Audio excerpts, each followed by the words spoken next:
नमस्कार। हमें अत्यंत खुशी है कि हमारे साथ आज डॉक्टर ए.के. सिन्हा जो जिला करनाल में कार्यरत हैं। डॉक्टर साहब, आप कौन से अस्पताल में कार्यरत हैं? सर, मैं जीवीएच ऊंचा समाना में रहा हूं अभी तक। उसके बाद अभी फ़िलहाल जीवीएच स्टोंडी और जीवीएच गगसीना को भी संभाल रहा हूं। बहुत अच्छे।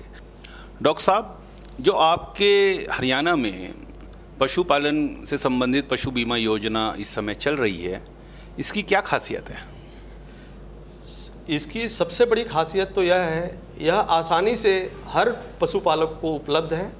नज़दीक के पशु चिकित्सालय और पशु औषधालय में जा कर के अपने पशुओं का बीमा 100 से लेकर के 300 रुपये में करीब करीब वो 1 लाख तक का फ़ायदा अपने पशुओं का बीमा करवा सकता है।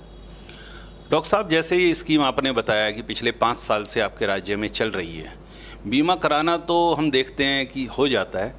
जब पशु की मृत्यु होती है तो क्लेम के बारे में आपका क्या एक्सपीरियंस है? देखिए, करीब करीब यह कंपनी हरियाणा सरकार में 2019 से स्टार्ट हुई है और मैंने इस कंपनी के माध्यम से करीब प्रति वर्ष औसतन 20 से 25 पशुपालकों को इसका लाभ उठाते हुए देखा है। और यह क्लेम, इनकी जितना हम क्लेम अमाउंट लिखते हैं वो पूरी अदायगी इस कंपनी द्वारा आज तक हमने देखा है। मुझे तो किसी भी प्रकार की कोई दिक्कत नहीं आई। हमारे यहाँ क्लेम करीब करीब 100% इनके कंपनी के द्वारा दिए गए। डॉक्टर साहब, जब किसी पशुपालक के पशु की मृत्यु हो जाती है तो उसकी प्रोसेस क्या होती है? पशुपालकों के लाभ के लिए उनके अंदाज में, उनकी भाषा में यदि आप समझाएंगे तो हमारे लाखों पशुपालकों को इसके क्लेम लेने की प्रोसेस के बारे में पता चलेगा। प्लीज़ बताइए। क्लेम लेना पशुपालकों के लिए बहुत ही आसान है। आप अपने नज़दीकी पशु चिकित्सालय में जा कर के पशु चिकित्सक साहब से संपर्क करें, उनको अपनी जो पशु की स्थिति है बताएं। अगर इलाज की आवश्यकता है तो इलाज करवाएं, अगर नहीं इलाज करवा पाते हैं और ऐसी अवस्था में आपको क्लेम लेने की ज़रूरत पड़ जाए तो ऐसी अवस्था में आप पशु चिकित्सक से संपर्क करके सारी डिटेल दें। आगे की कार्रवाई वह पशु चिकित्सक अपने आप कंपनी को किसी भी ऑनलाइन के माध्यम से और मोबाइल के माध्यम से संपर्क करते हुए HIBL के माध्यम से न्यू इंडिया से इंश्योरेंस दिलवाने का कार्य करवाते हैं। उसके बाद ये सर्वेयर आता है आपके घर में, सर्वे करके जाता है। सर्वे रिपोर्ट आप पशु चिकित्सक साहब के पास प्रस्तुत करते हुए अपने पोस्टमार्टम सर्टिफिकेट और दूसरी कार्रवाई करवा करके जल्दी से जल्दी 8 से 10 दिन के अंदर अंदर आप उस कागजी कार्रवाई को करवा करके कंपनी को प्रस्तुत करते हैं और क्लेम करीब करीब 20 से 25 दिन में मैंने आते हुए देखा है। और कई पशुपालकों को तो मैंने सुना है कि मेरा क्लेम तो मात्र 20 से 25 दिन में आ गया और वे काफ़ी खुश हुए। डॉक्टर साहब, जब पशु की मृत्यु हो जाती है तो क्या पशुपालक को उस डेड पशु को कहीं लेकर जाना पड़ता है या उसके घर पर ही सारा प्रोसेस होता है? उसको सबसे पहले बीमा का जो नियम है कि पशु को आप हटा नहीं सकते हैं जब तक कि पशु धन की सर्वे वर्क कंप्लीट ना हो जाए। ये सर्वे बीमा कंपनी का बीमा कंपनी सर्वे बीमा कंपनी के द्वारा करवाया जाता है। ये सर्वेयर बीमा कंपनी का आता है? हाँ, बीमा कंपनी का होता है। हमें भी नहीं पता रहता है कौन सा सर्वेयर आएगा, इन्वेस्टिगेटर आएगा। उसके तत्पश्चात आप अपने पशु चिकित्सक से कह करके उसका पोस्टमार्टम करवाते हुए और उसके बाद पोस्टमार्टम होने के बाद अपने पशुओं को आप वहाँ से हटा सकते हैं और उसके बाद आप अपना क्लेम का कार्य समाप्त हो जाता है। जो पशु के कान में टैग लगा होता है उसका क्या महत्व है डॉक्टर साहब? टैग यह एक पहचान के तौर पे होता है जो कि बीमा कंपनी के लिए बहुत मायने करता है और पशुपालकों के लिए भी बहुत मायने करता है। अगर टैग नहीं लगा हो तो कंपनी बीमा देने से भी कभी कभी नहीं, आपका रद्द हो सकता है बीमा। यह नियम, यदि टैग नहीं है तो क्लेम नहीं मिलेगा? नहीं मिलेगा। अच्छा, आज किसी का पशु जीवित है, किसी पशुपालक भाई का, और वो टैग किसी कारण से टूट जाता है तो इसकी क्या प्रक्रिया है? इसमें बहुत ही आसान प्रक्रिया है। आप अपने पशु चिकित्सक से संपर्क करते हुए एक लिखित में आवेदन देते हैं कि मेरे पशु धन का जो टैगिंग हुआ था बीमा के समय में वह निकल गया है या टूट गया है, और उसके बाद पशु चिकित्सक के द्वारा उसको वेरीफाई किया जाता है आपके पशुधन को, और उसके बाद उसको वेरीफाई करके कंपनी में आवेदन किया जाता है। आवेदन होने के बाद रीटैगिंग की प्रक्रिया करते हुए आप पूरी तरह से इस बीमे का फ़ायदा आप ले सकते हैं। क्या इसके लिए कोई शुल्क भी दिया जाता है? इसके लिए शुल्क अभी तक तो कोई निर्धारित नहीं है। ये अच्छी बात है।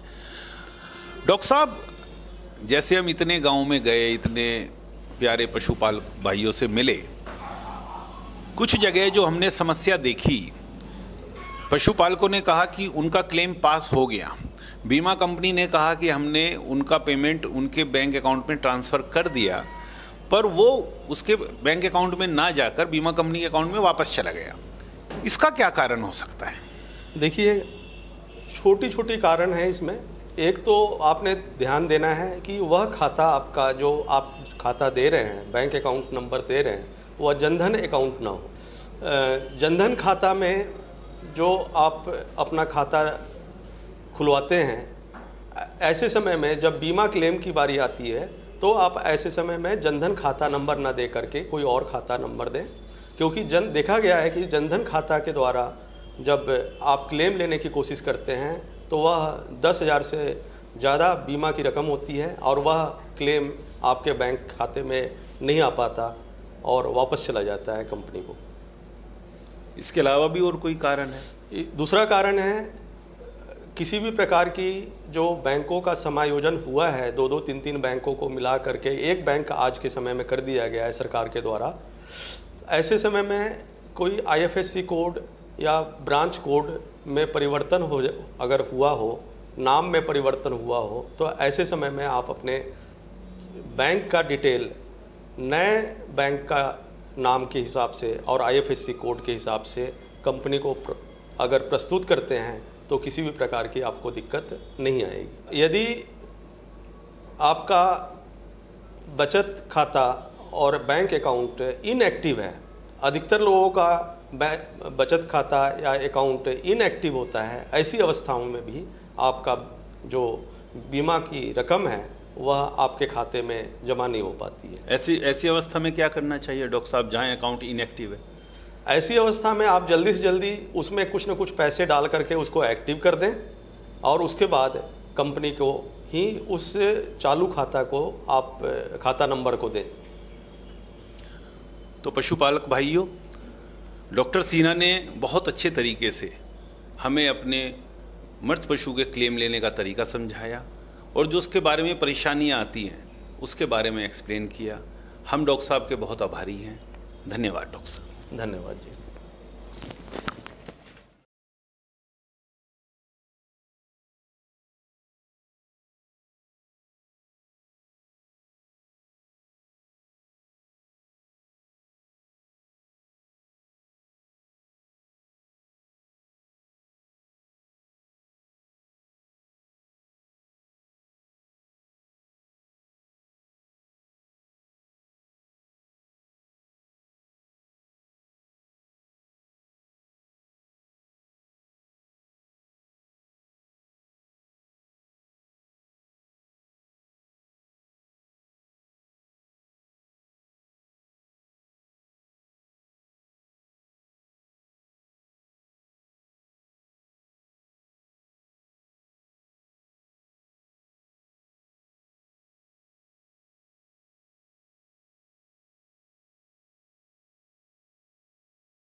डॉक्टर साहब, जैसे हम इतनी जगह गांव में गए, पशुपालकों से मिले, कुछ लोगों की शिकायत है कि उनका क्लेम तो पास हो गया, पर बीमा कंपनी ने कहा कि हमने आपके अकाउंट में पैसे ट्रांसफ़र कर दिए हैं, पर वो उनके अकाउंट में नहीं आते, वो वापस बीमा कंपनी में चले जाते हैं। इसका क्या कारण है?